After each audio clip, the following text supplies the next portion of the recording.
பிஸ்மில்லாஹிர்ரஹ்மானிர்ரஹீம். அன்பார்ந்த நேயர்களே, சாந்தியும் சமாதானமும் அனைவர் மீதும் உண்டாகட்டும். ஒரு உச்சநீதிமன்றத்தில் நாம் வெகு நாட்களாக காத்து கொண்டிருந்த ஒரு வழக்கில் தீர்ப்பு வந்திருக்கிறது. அதுதான் பில்கிஸ் பானு வழக்கு.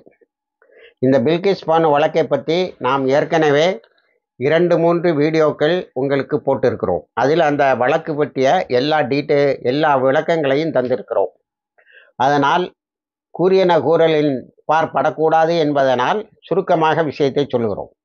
2002 குஜராத்தில் நடந்த மிகப்பெரியதொரு இனப்படுகொலை.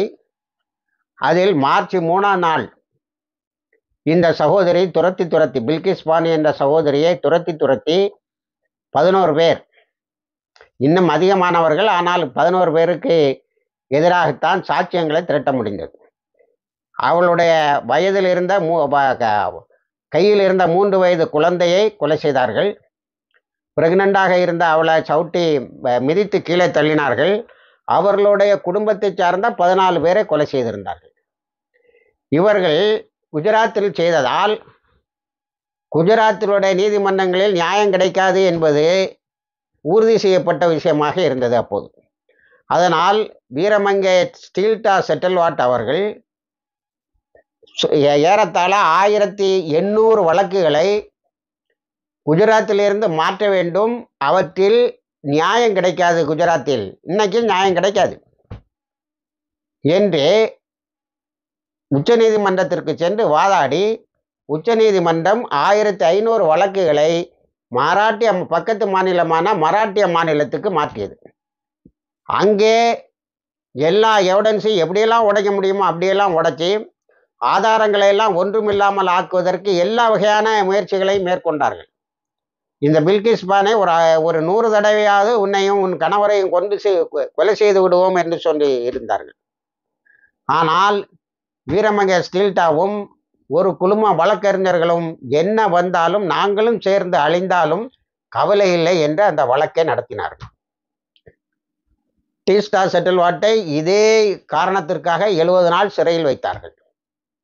ஆனாலும் அந்த வீரமங்கை அஞ்சவில்லை, இவருக்கு உதவி செய்தார்கள். ஹியூமன் ரைட்ஸ், மனித உரிமை பேசக்கூடிய பெண் அமைப்புகள் எல்லாம் சேர்ந்து, இன்னும் சொல்ல போனால் இந்த வழக்கில் முக்கிய பங்கு வகித்தது பொது உடைமை கட்சியை சார்ந்தவர்களும் உண்டு. அந்த கேஸை நடத்தி தண்டனை வாங்கி கொடுக்குற முன்னாடி பயங்கர கஷ்டம் உண்டு. ஏன்னா ஒன்று நீங்கள் மனதில் கொள்ள வேண்டும், எல்லாரும் ஏதாவது இந்த மாதிரி பெரிய இனப்படுகொலைகள் முஸ்லீம்களுக்கு நடந்து விட்டால் ஊம்பாங்க, நிவாரணம்பாங்க, எல்லாம் பண்ணுவாங்க. இந்த மாதிரி முறையாக கீழே இறங்கி எவிடன்சஸை கலெக்ட் பண்ணி ஆதாரங்களையும் சாட்சியங்களையும் நீதிமன்றத்தின் முன் நிரூபிக்கக்கூடிய அளவில் உள்ள சாட்சியங்கள் அவற்றையும் கண்டுபிடித்து கொண்டு நீதி முன் நிறுத்தி, இன்னைக்கு உள்ள சூழ்நிலைகளில், அதாவது இன்னைக்கு உள்ள பிரைம் மினிஸ்டர் தான் அன்னைக்கு குஜராத்தினுடைய சீஃப் மினிஸ்டரு, இவங்கெல்லாம் இவ்வளோ பலமாக இருக்கும்போதே 500க்கும் மேற்பட்டவர்கள் தண்டிக்கப்பட்டார்கள். அவங்கெல்லாம் பின்னாடி விடுவிக்கப்பட்டாங்க. ஒரு மினிஸ்டருக்கு 29 வருஷம் ஜெயில் வாங்கி கொடுத்தாங்க. இதெல்லாம் மனதில் வைத்து கொண்டு தான் ஸ்டீல்டாவையும் அவர்களுடைய சட்ட குழுமத்தையும் பயங்கரமாக கஷ்டப்படுத்தி கடைசி சிறையிலும் வைத்தார்கள். அப்போ அதில் ஒரு வழக்கு தான் இந்த பில்கிஸ் பானுடைய வழக்கு. அதை கீழே சாட்சியங்களை இது பண்ணி எடுத்து கடைசியில் ஒரு விதமாக ஹைகோர்ட்டுக்கு ஹைகோர்ட்டில் 11 பேரை தண்டித்தார்கள். எங்கே? மராட்டிய மாநிலத்தில். குஜராத்தில் ஏன் அந்த கேஸ் நடக்கலை? சம்பவம் நடந்தது குஜராத்தில். ஏன் அங்கே நடக்கலைன்னா அங்கே எங்கேயுமே நீதியை எதிர்பார்க்கவே முடியாது. இப்போ கூட நம்ம சுப்ரீம் கோர்ட்டு குஜராத்தில் உள்ள நீதிபதிகளுக்கு ப்ரொமோஷன்லாம் நிறுத்தி வச்சாங்க. ஏன்னா எதுக்கு எடுத்தாலும் ஒரு அல்ட்ரா ஃபாசிஸ்ட் நீதிமன்றங்களாக அவை செயல்பட்டதால் இப்போ தண்டனை கொடுத்துட்டு அவங்களுக்கு ஒரு நிவாரணம் கொடுத்தாங்க. நிவாரணம் கொடுத்து யார் தெரியுமா? நம்ம இந்த ஹில்கானி என்ற இந்த நம்ம சென்னை தமிழ்நாடு ஹைகோர்ட்டில் தலைமை நீதிபதியாக இருந்தவர். அவங்க தண்டிக்கப்பட்டாங்க.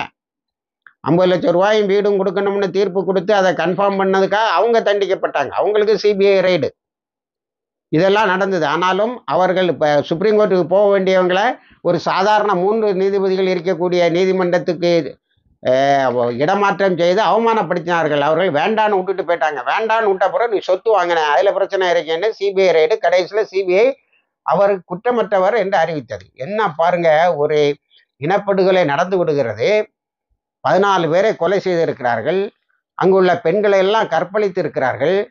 அவர்களுக்கு தண்டனை கொடுத்ததும் இந்த பாதிக்கப்பட்ட பெண்ணுக்கு நிவாரணம் கொடுத்ததும், எனக்கு தெரிஞ்சு சுதந்திர இந்தியாவில் இந்த ஒரு பெண்ணும் தான் நிவாரணம் வாங்கியிருப்பார்.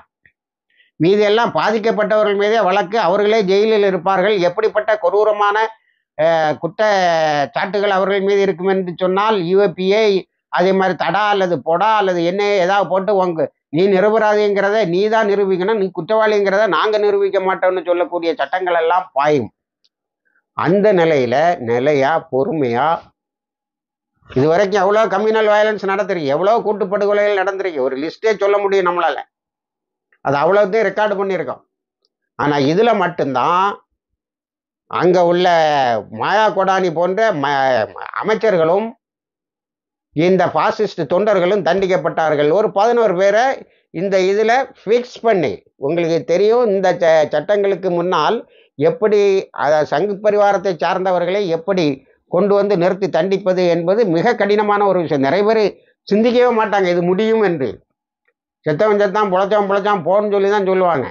தண்டித்த பிறகு இவங்க என்ன செய்கிறாங்க, சிறையில் ஒரு 6 வருஷம் இருந்துக்கிட்டு சுப்ரீம் கோர்ட்டுக்கு வராங்க. ஒவ்வொரு கோர்ட்லேயே எங்களுடைய தண்டனையை நீங்கள் குறைக்க வேண்டும், ரெமிஷன் பண்ணணும், குறைத்து எங்களை வெளியிட வேண்டும் என்று வராங்க. சுப்ரீம் கோர்ட்டுக்கு வராங்க. சுப்ரீம் கோர்ட்டுக்கு முதல்ல வரும்போது சுப்ரீம் கோர்ட்டில் நம்ம சுபாஷினி அலி போன்றவர்களும் இன்னும் பல பெண்கள் அமைப்பும் பாதிக்கப்பட்ட பில்கிஸ் பானும் போய் சொல்கிறாங்க, இவங்க செய்தது பெரிய ஹீனியஸ் கிரைம், மிகப்பெரிய குற்றங்கள், மர்டரு, ரேப்பு எல்லாம் என்னமெல்லாம் உலகத்தில் பெரிய குற்றங்கள் உண்டோ எல்லாத்தையும் செய்திருக்காங்க. இவங்கள ரெமிட் பண்ணக்கூடாது அப்படின்னு. அப்போ சுப்ரீம் கோர்ட்டு பார்த்துக்கிடுங்க, சுப்ரீம் கோர்ட்டு என்ன செய்யுது, இவர்களுடைய மனுவை ஏற்று நீங்கள் ஆலோசித்து முடிவு செய்யுங்கள் என்று குஜராத் நீதிமன்ற இதுக்கு அனுப்புது, கவர்மெண்ட்டுக்கு அனுப்புது. கேஸ் நடந்தது எங்கே, மராட்டிய மாநிலத்தில். குஜராத்தில் இருந்து ஏன் மராட்டிய மாநிலத்துக்கு கேஸ் அங்கே நீதி கிடைக்காது.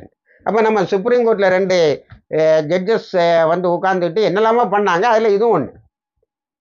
அப்போ குஜராத் கவர்மெண்ட்டுக்கு இதில் நீங்கள் கொடுக்கக்கூடாது, ஒன்று அது முஸ்லீம்களுக்கு எதிரான கவர்மெண்ட்டு, 2வது அதுக்கு ஜூரிஸ்டிக்ஷன் என்று சொல்லக்கூடிய அதனுடைய வட்டத்துக்குள்ளால் இது வராது என்று அறிவித்தார்.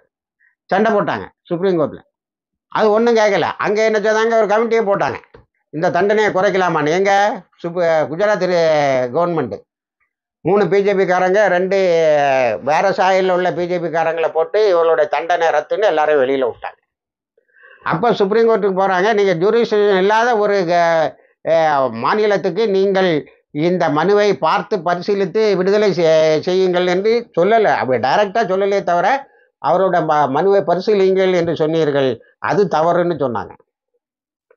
அதுக்கு சுப்ரீம் கோர்ட்டுக்கு போனதுக்கு இல்லை அதுக்கு ஜூரிஸ்டிக்ஷன் உண்டுன்னாங்க. அதுக்கு பிறகு எல்லாரும் சுப்ரீம் கோர்ட்டுக்கு படையெடுத்து போன பிறகு இதே சுப்ரீம் கோர்ட்டு சொல்லிச்சு, நீங்கள் அதாவது பாதிக்கப்பட்ட பில்கிஸ் பானை தவிர மீதி யாரோட பெட்டிஷனை நாங்கள் எடுத்துக்கிட மாட்டோம்னு சொல்லி தட்டி கழிச்சது. எடுக்க முடியும்னு சொல்லி 1000 தீர்ப்புகளை காட்டி இந்த மனித உரிமை ஆர்வலர்கள் குறிப்பாக பெண்கள் அமைப்புகள் எல்லாம் சுப்ரீம் கோர்ட்டுக்கு போனாங்க.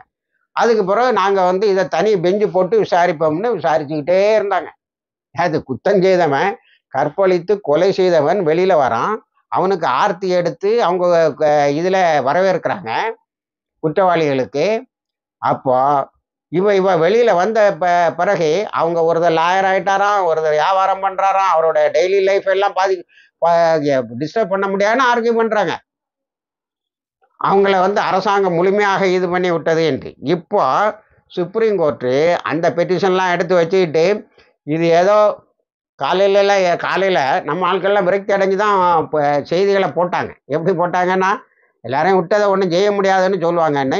ஏதோ இந்த நீதிமன்றத்தின் மீது பில்கிஸ் பானை எனக்கு நம்பிக்கை விட்டுன்னு சொல்லக்கூடிய அளவுக்கு, பில்கிஸ் பானை சொல்லக்கூடிய அளவுக்கு தீர்ப்பு. அதில் என்ன சொல்லிட்டாங்கன்னா, நீங்கள் முதல்ல சுப்ரீம் கோர்ட், இதே சுப்ரீம் கோர்ட் தான் டைரக்ட் பண்ணிச்சு பார்த்து விடுன்னு. ஆனால் அதை என்ன சொல்லிட்டாங்கன்னா, May 13, 2022 நீங்கள் வாங்கின supreme court order obtained by fraud and suppression of facts.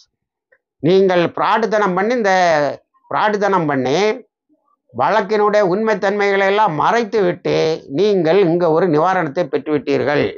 அது இப்போ செல்லாது.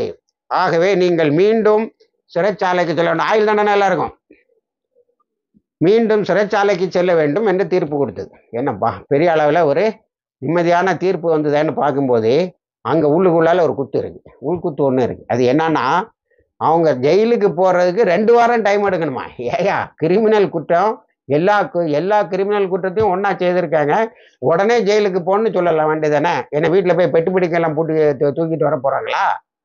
2 வாரம் டைமு. உடனே இந்த பொண்ணு படிக்காத பொண்ணு தான் பில்கிஸ் பண்ண, அது உஷாராயிட்டு. எனக்கு இப்போ நம்பிக்கை வந்துட்டு இருந்தாலும் இந்த லீகல் ப்ராசஸ் எப்படி முடியும்னு தெரியாது. இப்போ 2 வாரம் டைம் கொடுத்துருக்காங்களா, அதுக்கு இப்பீலுன்னு போய் ஏதாவது குழப்புறதுக்கு எல்லா வாய்ப்பும் உண்டு. ஏனென்று சொன்னால் இப்போ அடுத்த எலெக்ஷன் இயர் வருது. இப்போ 2002 வழக்கு உயிருக்கு அங்கே அன்னைக்கு இந்த கூட்டு கொலைகளுக்கு தலைமை தாங்கினவருக்கு இன்னைக்கு அவர் பிரைம் மினிஸ்டருக்கு நிற்கணும்னா பிரச்சனை வந்துடக்கூடாதுங்கிறதுனால அதை ஏதாவது தகடுதத்தங்கள் பண்ணுவாங்க.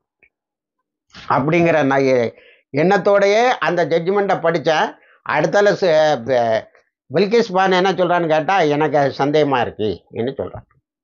ஆக இவர்கள் மீண்டும் சிறைக்கு செல்வார்களா இல்லையா என்பதை பொறுத்திருந்து பார்ப்போம். நாம் இங்கே நீதிக்கும் அநீதிக்கும் மாறி மாறி ஆளாகி இருக்கிறோம் முஸ்லீம்கள். குறிப்பாக குஜராத் இனப்படுகொலையில் சம்பந்தப்பட்டவர்கள் கைது செய்யப்படுகிறார்கள், தண்டிக்கப்படுகிறார்கள். ஆனால் அப்பீலில் விடுதலை செய்யப்படுகிறார்கள். இன்னைக்கு யாராவது ஜெயிலில் இருக்கானாங்கிறது சந்தேகமாக இருக்கிறதுங்கிற அளவுக்கு தான் அது நடந்து கொண்டு இருக்கிறது. ஒரே ஒரு விஷயம், கலவரத்தில் தான் 2002 கலவரம் தான் 2024 வரைக்கும் பேசப்படுகிறது. இதுக்கு முன்னாடியெல்லாம் 6 மாதத்துக்கு பிறகு அதை மறந்துடுவாங்க, ஏதோ இங்கிலீஷில் சொல்கிற மாதிரி நியூ நார்மல் மாதிரி. ஆக சோதரில் ஒரு நியாயம் கிடைத்திருக்கிறது, ஒரு நீதி கிடைத்திருக்கிறது. அந்த நீதி எப்படி செயல்படுத்தப்படும் என்பதற்கு 2 வாரம் தொங்கலில் நிற்கிது. அது என்ன வருதுங்கிறத இணைந்திருங்கள், உங்களுக்கு அந்த செய்திகளை கொண்டு வந்து சேர்க்கிறோம். எங்களுடைய பழைய பதிவுகளை பாருங்கள். வாஹிர் தவானா அல்ஹம்துலில்லாஹ் ரப்பில் ஆலமீன்.